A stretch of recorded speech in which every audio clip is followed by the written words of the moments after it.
بسم اللہ الرحمن الرحیم حسبي ربي جل الله ما في قلبي غير الله نور محمد صلى الله لا إله إلا الله حسبي ربي جل الله ما في قلبي. سورہ یونس ہم پڑھ رہے تھے اور سورہ یونس کی آیت نمبر 45 سے آج آگے بڑھیں گے. اللہ تعالیٰ فرما رہے ہیں کہ وَيَوْمَ يَحْشُرُهُمْ جَمِيعًا كَأَن لَّمْ يَلْبَثُوا إِلَّا سَاعَةً مِّنَ النَّهَارِ يَتَعَارَفُونَ بَيْنَهُمْ.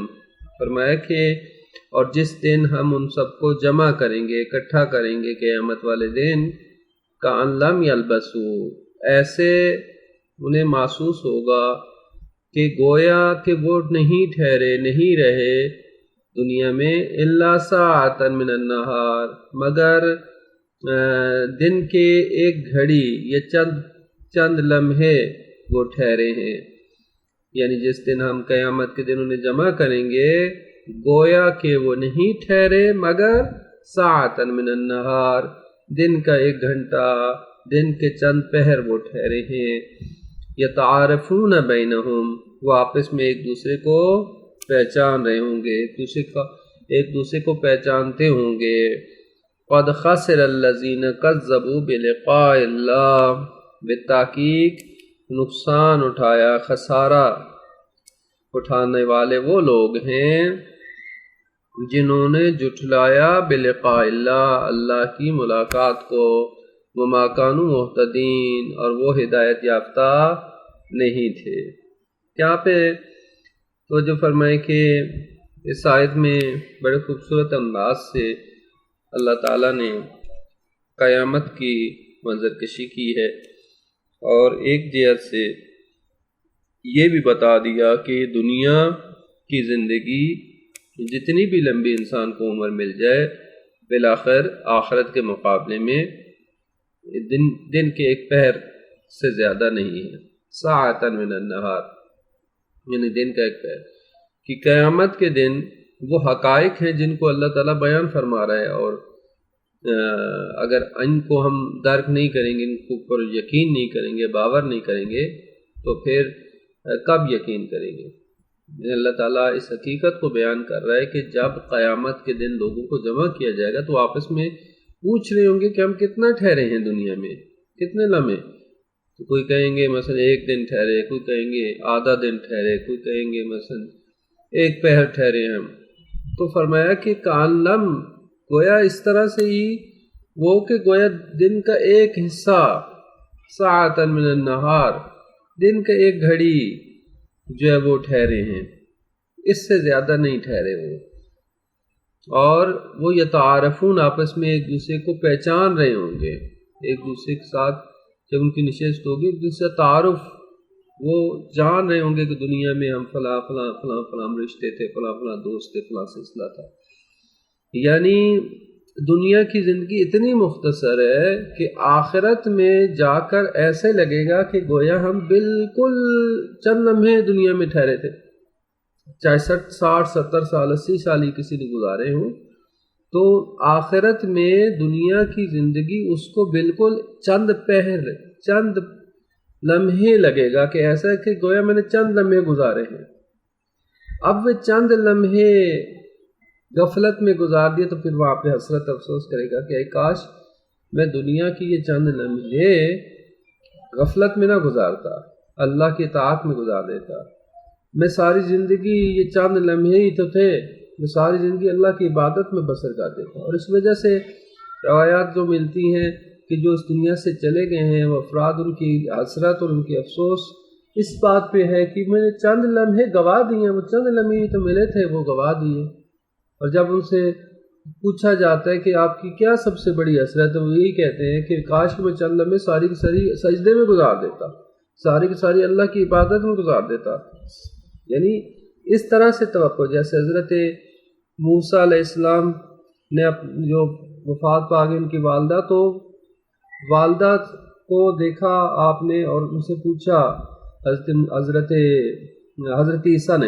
عیسیٰ کی والدہ جب وفات پا گئی تو ان کو دیکھا خواب میں اور پوچھا کہ آپ کی سب سے بڑی خواہش کیا ہے؟ تو فرمایا کہ میری خواہش ہے کہ میں دنیا میں آؤں اور ہم پوری کی پوری زندگی دن میں روزے رکھوں، رات میں اللہ کی عبادت کروں، مسلسل اللہ کی عبادت میں گزار دوں. یعنی چونکہ زندگی کے چند پہر، چند لمحے، اس سے زیادہ تو ہے ہی نہیں، اور اگر یہی چند لمحے انسان غفلت میں گزار دے، خدا سے دوری میں گزار دے اور گناہوں میں گزار دے تو ان لوگوں کی حسرت، ان کی افسوس سب سے بڑھ کر ہوگا. اور پھر یہ فرمایا کہ وہ ایک دوسرے کو پہچان رہے ہوں گے، یہ دنیا میں کس طرح سے ہم رہے، کیسے ایک دوسرا برتاؤ کیا، کیا صورتحال کی. دنیا میں تو ہمارے خیر پردے ہیں، لیکن قیامت کے دن سب راز عیاں ہو جائیں گے، سب فاش ہو جائیں گے، ہم کیا ہیں کیا نہیں ہیں، سب کچھ پردہ رازوں سے ہٹ جائے گا. اس وقت جو ہے وہ قیامت کے دن یوم تبلی السرائر، قرآن نے بیان کیا کہ جس دن سرائر، راز آشکار ہو جائیں گے. یوم الحسرہ کہا قیامت کے دن کو، یوم الحسرت، حسرت والا دن، افسوس کا دن. تو بیان فرمایا کہ اس دن سب سے زیادہ خسارے والے کون ہوں گے؟ اس دن خسارے والے وہی لوگ ہوں گے جنہوں نے اللہ سے ملاقات کی تکذیب کی تھی. اور یہ پہلے بھی بیان ہوا کہ تکذیب سے مراد فقط زبانی جھٹلانا نہیں ہے، کبھی انسان اپنے عمل سے جھٹلا رہا ہوتا ہے. ایسے اعمال جب جو انسان غفلت میں پڑا ہوا ہے، دنیا میں مگن ہے، روز و شب اس کا بس دنیا اور دنیاوی امور ہیں، تو یہ اپنے عمل سے آخرت کو تکذیب کر رہا ہے، لقائے پروردگار کو تکذیب کر رہا ہے. جو اللہ سے ملاقات کو یقین رکھتا ہے کہ میں نے ملنا ہے خدا سے، تو اس کے روز و شب مختلف ہوں گے. وہ خدا کے لیے وقت نکالے گا، وہ عبادت کے لیے وقت نکالے گا، وہ اپنے دینی معاملات کے لیے وقت نکالے گا. وہ دنیا میں اتنا مگن نہیں ہوگا کہ خدا سے غافل ہو جائے. فرمایا کہ وہ جنہوں نے تکذیب کی، جھٹلا دیا لقاء اللہ کا، تو وہ سب سے زیادہ خسارے میں وہی لوگ ہوں گے اور وہ ہدایت نہیں پائی ہوئے. وما كانوا مهتدين، وہ ہدایت یافتہ نہیں تھے، ان کو ہدایت حاصل نہیں. اگر ان کو ہدایت مل جاتی تو وہ اس طرح سے خسارے میں نہ رہتے اور دنیا کی مختصر سی زندگی کو غفلت میں نہ گزار دیتے. پھر فرمایا کہ وَإِمَّا نُرِيَنَّكَ بَعْضَ الَّذِي نَعِدُهُمْ أَوْ نَتَوَفِّيَنَّكَ فَإِلَيْنَا مَرْجِعُهُمْ. فرمایا کہ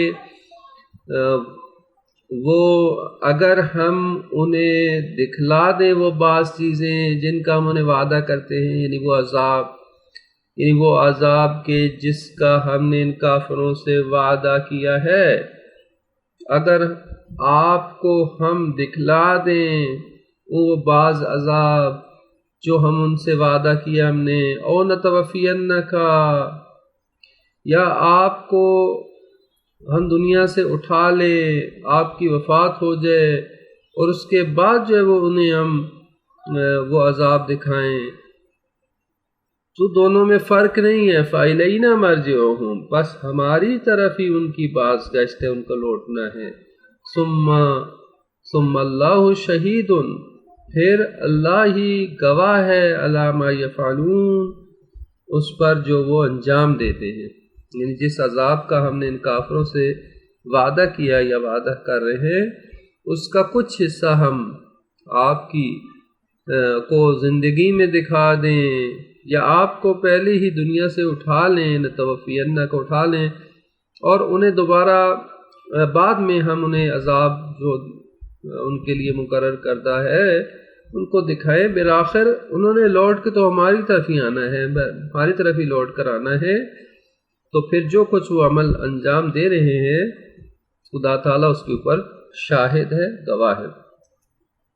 منکرین جو تھے، عذاب کے منکر، جو کفار، کیونکہ اکثر انبیاء کو جب ان کو عذاب کا وعدہ دیتے تھے اور کہتے تھے کہ اللہ پر ایمان لے آؤ اور میں تمہیں ڈراتا ہوں اس عذاب سے، عذاب عظیم سے ڈراتا ہوں، تو ہمیشہ وہ یہ کہتے تھے کہ وہ عذاب کا جن کا عذاب کا تم وعدہ دیتے وہ کہاں ہے، لے آؤ.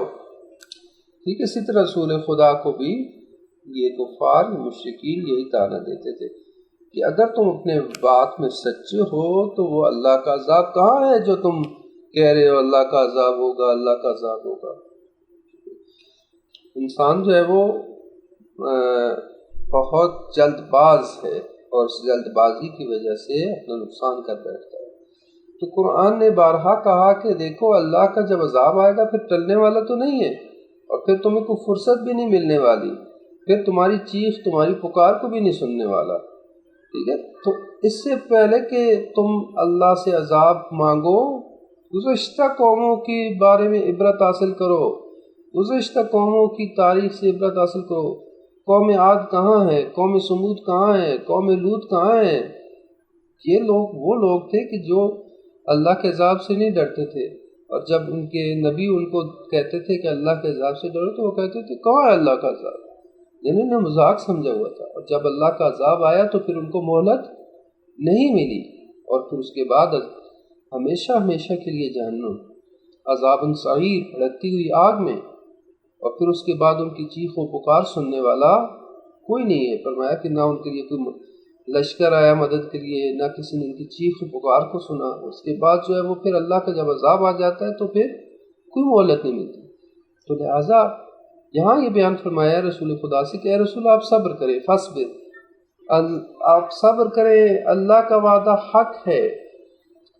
یہ لوگ آپ سے یہ کہتے ہیں کہ وہ اللہ کا عذاب کہاں ہے، فرمایا کہ یہ آپ سے جو مطالبہ کر رہے ہیں اللہ کے عذاب کا، اگر آپ کی زندگی میں آپ اس کا کچھ حصہ ان کو اللہ تعالیٰ عذاب دکھلا دے، اللہ کا عذاب کو دکھلانا یعنی کیا، یعنی عذاب سے دوچار کرنا، یا یہ کہ آپ کی وفات ہو جائے اور اس کے بعد پھر ان کو عذاب میں مبتلا کرے، کوئی فرق نہیں ہے، کوئی فرق نہیں پڑے گا ان کے اندر۔ یہ لوگ اصلاح پانے والے نہیں ہیں۔ یہ لوگ اگر ہدایت پانے والے ہوتے تو آپ کی بات پر عمل پیرا ہوتے اور اس طرح سے نہ کہتے کہ وہ اللہ کا عذاب کہاں ہے۔ لہذا فرمایا کہ آپ صبر کریں، ان وعد اللہ حق، اللہ کا وعدہ حق ہے، اور پھر آخر جو ہے انہوں نے ہماری طرف ہی لوٹ کے آنا ہے۔ فَإِلَيْنَا مَرْجِعُهُمْ، بس ان کی بازگشت ہماری طرف ہی ہے، اور پھر اللہ تعالیٰ ہی شہید ہے، گواہ ہے اس پر جو وہ انجام دے رہے، یعنی اللہ تعالیٰ شاہد بھی ہے، حاکم بھی ہے۔ جیسے کہ روایت میں بیان فرمایا کہ اتقوا معاصی اللہ، اللہ کی معصیت سے ڈرو، اللہ کی نافرمانی سے ڈرو۔ کیوں؟ کیونکہ فإن الشاہد هو الحاکم، کیونکہ جو شاہد ہے وہی حاکم ہے۔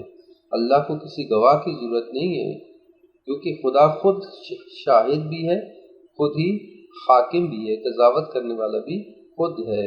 اگرچہ انسان کی اعمال کی گواہی کے لیے انسان کے اعضاء جوارح ہوں گے، زمان و مکان ہوں گے، فرشتے موجود ہیں، کرامن کاتبین موجود ہیں، بہت ساری چیزیں ہیں، بہت سارے گواہ انسان کے اعمال کے اوپر شاہد ہیں، لیکن بالآخر خدا خود شاہد ہے۔ اس سے بڑھ کر اور کیا شہادت چاہیے؟ خدا خود شاہد ہے۔ فرمایا کہ ثم اللہ شہید، خدا شاہد ہے، خدا گواہ ہے اس پر جو وہ انجام دے رہے۔ یہ بہت بڑا جملہ ہے، اگر انسان اسی کو درک کر لے کہ خدا شہید ہے، خدا گواہ ہے ہمارے اعمال کے اوپر، خود خدا گواہ ہے جس نے خود سے فیصلہ کرنا ہے۔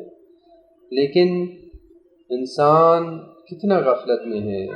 اگر انسان یہ دیکھے، جیسے قرآن کریم میں دوسری جگہ فرمایا کہ الم یعلم بان اللہ یرا، کیا یہ انسان نہیں جانتا کہ خدا اسے دیکھ رہا ہے؟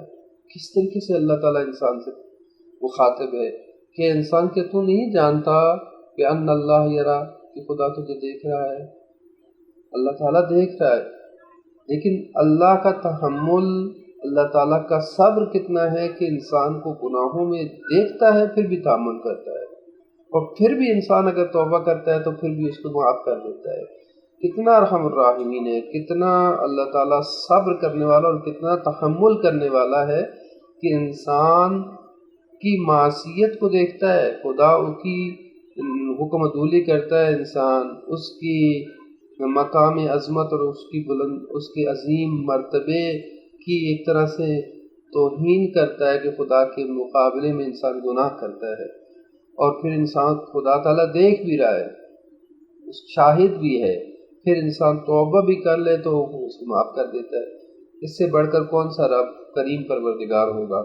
لیکن جیسے امام زین العابدین فرماتے ہیں کہ لم ارا مولاً کریماً، کہ میں نے تجھ سے بڑھ کر کوئی کریم مولا نہیں دیکھا کہ جو اپنے ذلیل اور حقیر عبد کے اوپر جو ہے تحمل کرتا ہے، ذلیل اور حقیر عبد کی جو ہے وہ کوتاہیوں کو، اس کی لغزشوں کو نادیدے کرتا ہے، اس کو بالکل چشم پوشی کرتا ہے اور ان کو بھول جاتا ہے اور معاف کر دیتا ہے، جیسے گویا کہ اس نے دیکھا ہی نہ ہو۔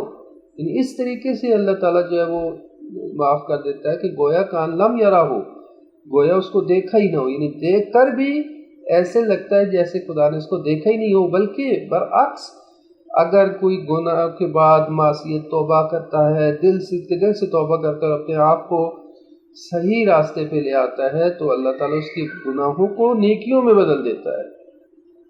اللہ تعالیٰ نے فرمایا کہ جو گناہ کبیرہ سے اجتناب کرے گا، ٹھیک ہے، تو فرمایا کہ ہم اس کے گناہ، چھوٹے گناہوں کو معاف کر دیں گے۔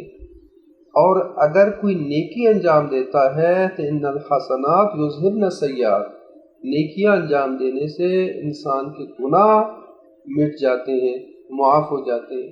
اللہ تعالیٰ بہانے تلاش کرتا ہے معاف کرنے کے۔ ایک صلوات انسان پڑھتا ہے تو اللہ تعالیٰ کئی گناہ انسان کی معاف کر دیتا ہے۔ ایک صلوات کے نتیجے میں، صلوات پڑھنے سے اس کے اعمال میں درجات نیکیوں میں اضافہ ہوتا ہے، نیکیاں بھی لکھی جاتی ہیں اور ساتھ ساتھ گناہ بھی مٹتے جاتے ہیں۔ لیکن شرط یہ ہے کہ انسان توبہ کرے، گناہوں سے استغفار کرے اور آئندہ گناہ نہ کرنے کی اللہ تعالیٰ کے ساتھ وعدہ کرے، اور کسی کے حقوق اگر پامال کیے تو ان کو حقوق کو ادا کرے، کیونکہ حقوق اللہ کا مسئلہ اللہ تعالیٰ اپنے حقوق معاف کر سکتا ہے، لیکن حقوق العباد کا مسئلہ بڑا اہم ہے۔ اللہ تعالیٰ جو ہے وہ بندوں کے حقوق معاف نہیں کرتا جب تک کہ وہ خود بندے معاف نہ کریں۔ پھر فرمایا وَلِكُلِّ أُمَّةٍ رسول، اور ہر امت کے لیے ایک رسول ہے۔ فَإِذَا جَاءَ رَسُولُهُمْ قُضِيَ بَيْنَهُم بِالْقِسْطِ، اور جب ان کا رسول آتا ہے تو ان کے درمیان انصاف کے ساتھ فیصلہ کر دیا جاتا ہے۔ وَهُمْ لَا يُظْلَمُونَ، اور ان پر کوئی ظلم روا نہیں رکھا جاتا۔ یعنی رسول خود، ہر امت کے لیے ایک رسول بھیجا گیا ہے، اللہ تعالیٰ کی طرف سے حجت تمام ہوئی ہے، یعنی اللہ نے امتوں میں رسول بھیجے اور ان پر اپنی حجت کو تمام کیا۔ جب رسول اللہ کا پیغام لوگوں تک پہنچا دیتا ہے تو امت میں سے کچھ لوگ جو اس دعوت پر تو لبیک کہیں گے اور کچھ لوگ اس کا انکار کرتے ہیں۔ جو انکار کریں گے تو اللہ تعالیٰ اس کی دعوت کو جو قبول کرتے ہیں تو اللہ تعالیٰ ان کے لیے نیکیاں، اور جو انکار کرنے والے ہیں ان میں سے ہر ایک کے ساتھ انصاف کیا جائے گا، اور اللہ تعالیٰ مومن کو اجر دے گا، کافروں کو سزا دے گا، اور کسی کے ساتھ زیادتی نہیں کی جائے گی۔ لا یظلمون، ظلم نہیں کیا جائے گا، یعنی اللہ تعالیٰ ظلم نہیں کرتا، عدل سے کام لیتا ہے۔ تو یہ اللہ تعالیٰ کی آخرت کے بارے میں۔ دنیا کے بارے میں اللہ تعالیٰ ارحم الراحمین ہے، یعنی جب تک انسان زندہ ہے انسان کے لیے توبہ کا دروازہ کھلا ہے، توبہ کرے اور خدا کی طرف صدق کے دل سے پلٹ آئے، اللہ تعالیٰ معاف کر دیتا ہے، اس کی نیکیوں کو، اس کے گناہوں کو نیکیوں میں بدل دیتا ہے، گناہوں کو معاف کر دیتا ہے، گناہوں کو صاف کر دیتا ہے۔ لیکن جب دنیا سے چلا گیا تو پھر اس وقت کوئی راستہ نہیں ہے، اس کے جو گناہ ہیں ان گناہوں کا اس کو سزا بھگتنی پڑے گی۔ فرمایا کہ اس کے اعمال کی جزا ہے وہ، اللہ تعالیٰ کسی پر ظلم نہیں کرتا۔ پھر فرمایا کہ وَيَقُولُونَ مَتَى هَذَا الْوَعْدُ، اور وہ یہ کہتے ہیں کہ یہ وعدہ کب ہوگا، ان کنتم صادقین، اگر تم سچے ہو۔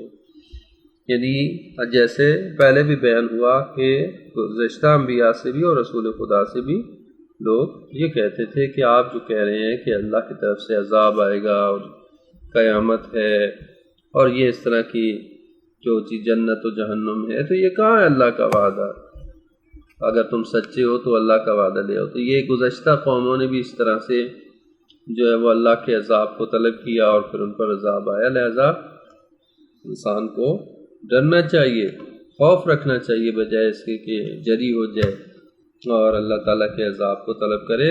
تو فرمایا کہ یہ لوگ کتنے جاہل ہیں کہ اللہ کے عذاب کو طلب کرتے ہیں، لیکن جب اللہ کا عذاب آ جائے تو پھر اس وقت کوئی فرصت انسان کو نہیں ملتی۔ پھر اللہ تعالیٰ یہ فرما رہا ہے کہ دیکھو ان سے یہ کہہ دو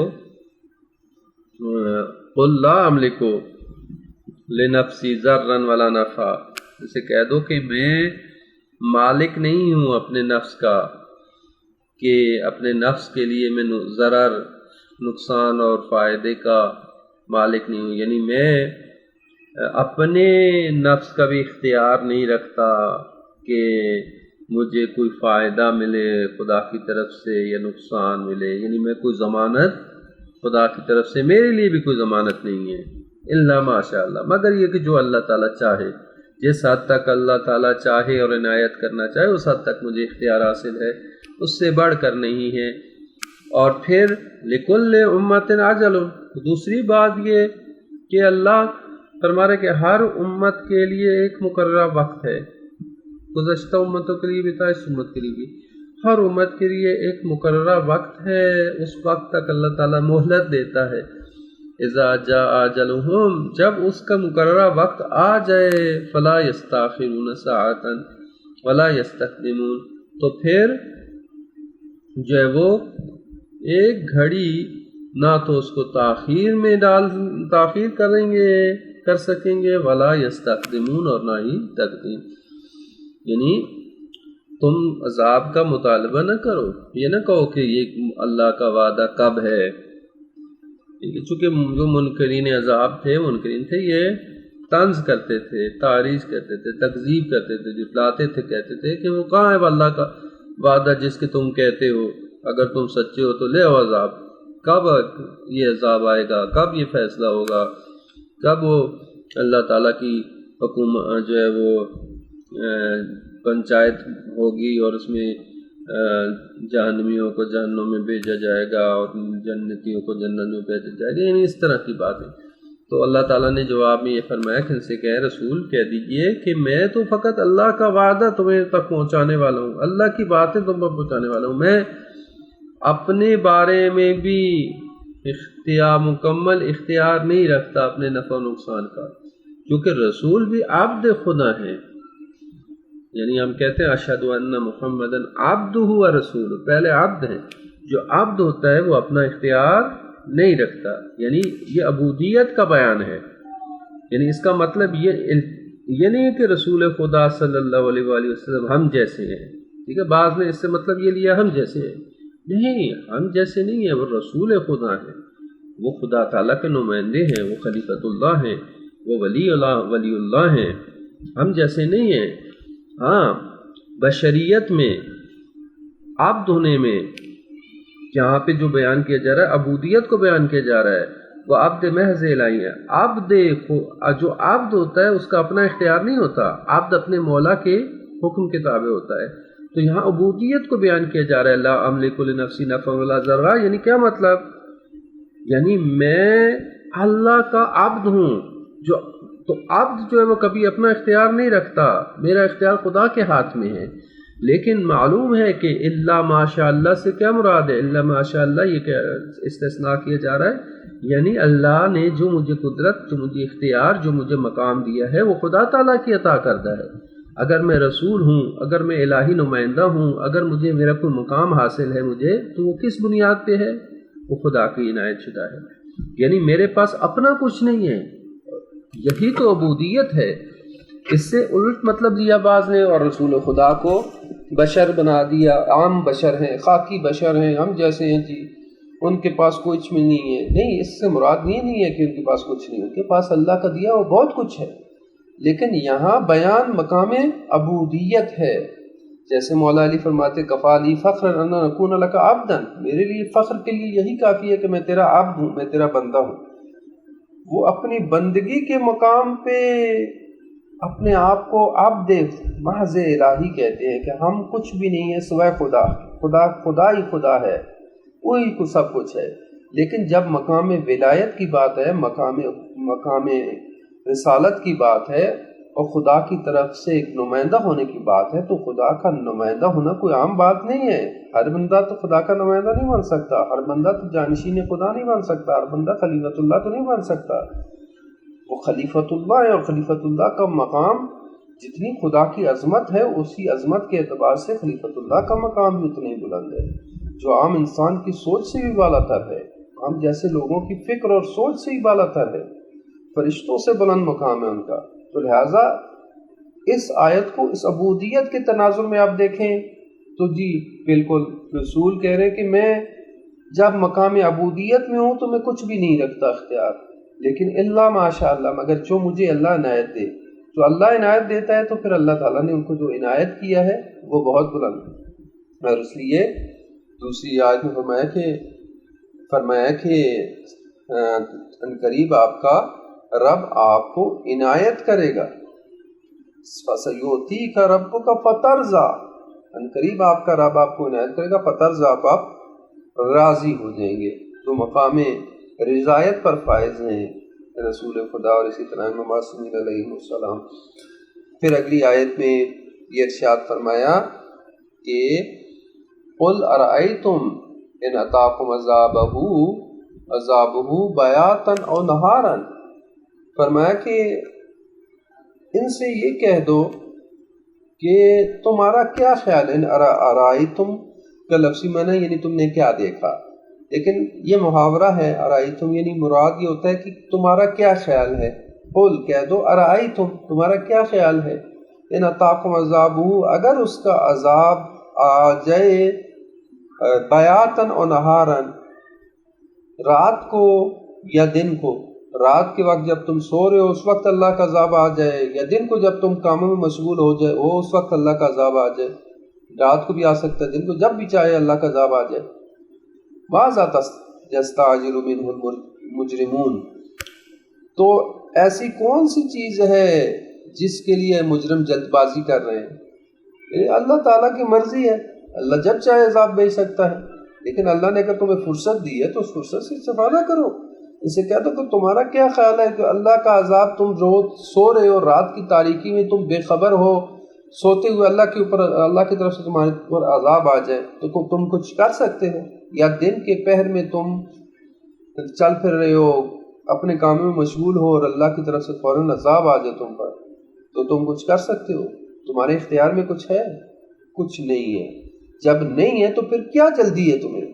ماذا تستعجل من المجرمون، تو کس وجہ سے، کس چیز نے ان کو جلدی میں مبتلا کر دیا کہ یہ مجرم کس چیز کی جلدی کرتے ہیں کہ اللہ تعالیٰ کے اختیار میں جب چاہے عذاب دے گا.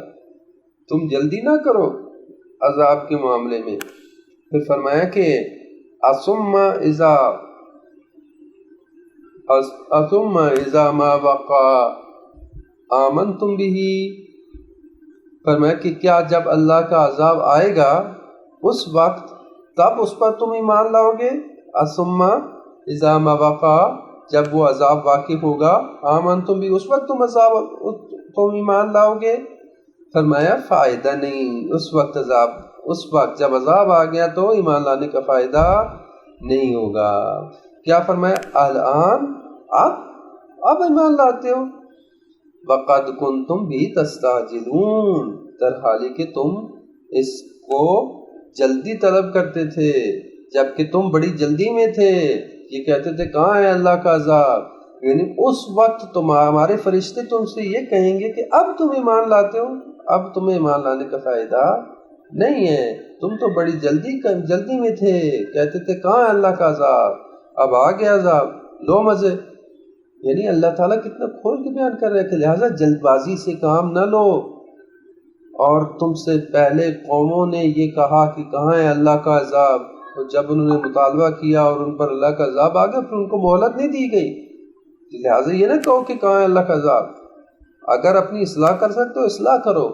جب اللہ کا عذاب آ گیا تو کیا اس وقت ایمان لاؤ گے؟ فرمایا اگر اس وقت ایمان لاؤ تو تمہارے ایمان کو کوئی فائدہ نہیں ہے. جب تک انسان کے سامنے موت نہیں آ جاتی، جب عذاب الہی نہیں آ جاتا، اس سے پہلے توبہ کا دروازہ ہے، لیکن دروازہ اس وقت تک کھلا ہے، لیکن جو ہی موت سامنے آ گئی، جو ہی اللہ کا عذاب آ گیا، اب اس کے بعد چاہے کوئی 100 مرتبہ ایمان لائے، اس ایمان کا فائدہ نہیں ہے۔ اس موقع پہ تو فرعون بھی ایمان لے آیا تھا۔ جب وہ فرعون دریا کی موجوں میں غرق ہو رہا تھا تو کہنے لگا کہ آمنتو، میں ایمان لایا، رب موسیٰ و ہارون، موسیٰ اور ہارون کے رب پر میں ایمان لے آیا۔ تو اللہ کی طرف سے آواز آئی، الان آپ ایمان لا رہے ہو؟ جب ساری زندگی تمہیں حضرت موسیٰ ہارون کہتے رہے ایمان لاؤ ایمان لاؤ، تمہارے رب ہم اس پروردگار کی طرف سے آئے ہیں، نشانیاں بتائیں، معجزات دکھائے، تو تم جو ہے وہ اپنی تکبر، اپنے غرور میں ڈٹے رہے اور کہتے رہے کہ میں رب ہوں، اور اب جو ہے عذاب کو دیکھ کے تم ایمان لانا چاہتے ہو، اب تمہارے ایمان کو فائدہ نہیں ہے۔ تو یہاں فرمایا کہ الان فرشتے یہ کہیں گے اب تم ایمان لاتے ہو، وقت کنتم بھی تستعجلون، در حالی کہ تم اس عذاب کے بارے میں جلدی کرتے تھے، تو خود ہی جلدی آنے کا تقاضا کر رہے تھے، اب جلدی آ گیا تو اب جو ہے وہ کوئی مہلت نہیں دی جائے گی۔ پھر فرمایا ثم قیل للذین ظلموا ذوقوا عذاب الخلد، پھر کہا جائے گا ان لوگوں سے جنہوں نے ظلم کیا، کیا کہا جائے گا؟ ذوقوا، چکھو، عذاب الخلد، ہمیشگی کا عذاب، ہمیشہ ہمیشہ کی دائمی عذاب چکھو۔ هل تجزون الا بما کنتم تکسبون، کیا تمہیں جزا نہیں، هل تجزون، کیا تمہیں جزا دی گئی ہے سوائے اس کے کہ جو تم بما کنتم تکسبون، کہ جو تم کسب کرتے تھے، جو تم حاصل کرتے تھے، یعنی جو کچھ تم نے حاصل کیا، جو کچھ تم نے کمایا ہے دنیا میں، یعنی جو کچھ تم کماتے رہے ہو اس کی پاداش کے سوا کیا بدلہ تم کو دیا جا سکتا ہے؟ تمہارے لیے اسی چیز وہی بدلہ ہے جو تم نے کمایا ہے، جو کچھ دنیا میں تم نے حاصل کیا ہے وہ تمہیں پاداش کے طور پر، جزا کے طور پر دیا جا رہا ہے۔ خدا تعالیٰ تو کسی پہ ظلم نہیں کرتا، یہ خود تم نے اپنے نفسوں پہ ظلم کیا ہے۔ قرآن کریم میں بارہا یہ ارشاد فرمایا کہ اللہ اپنے بندوں پر ظلم نہیں کرتا، اللہ تعالیٰ فقط جو تمہارے اعمال ہیں ان کو اکٹھا کر کے رکھتا ہے، اور انہی اعمال، وہی اعمال جزا اور سزا میں بدل جاتے ہیں۔ یعنی یہ اعمال جو ہیں یہ انسان کے اعمال کا اثر ہے، ٹھیک ہے، عمل، ہر عمل کا ایک رد عمل ہے۔ جو بھی عمل انسان انجام دیتا ہے وہ یا تو نیکیوں میں بدل جائے گا وہاں پہ اور نعمتوں میں بدل جائے گا، یا گناہوں میں عذاب میں بدل جائے گا۔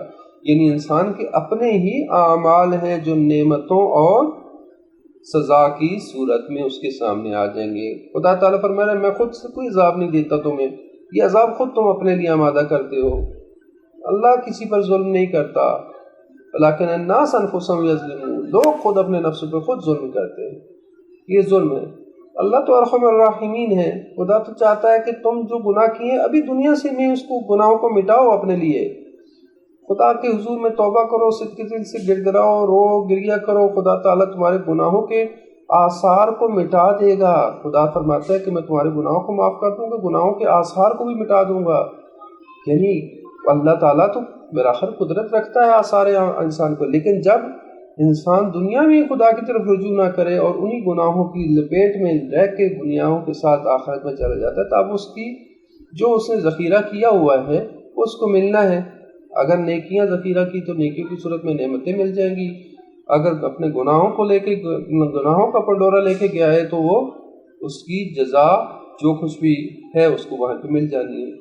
تو لہٰذا فرمایا کہ اس وقت ان سے کہا جائے گا کہ یہ تم بہت خود ہی جلدی کرتے تھے، اب جو عذاب کا مزہ چکھو اور اب ہمیشہ ہمیشہ کے عذاب میں مبتلا رہو گے۔ اور فرمایا کہ یہ وہی ہے جو تم نے حاصل کیا ہے، جو تم نے کمایا، اس کے علاوہ تمہارے لیے کچھ نہیں ہے، جو تم نے حاصل کیا ہے اسی کی جزا ہے۔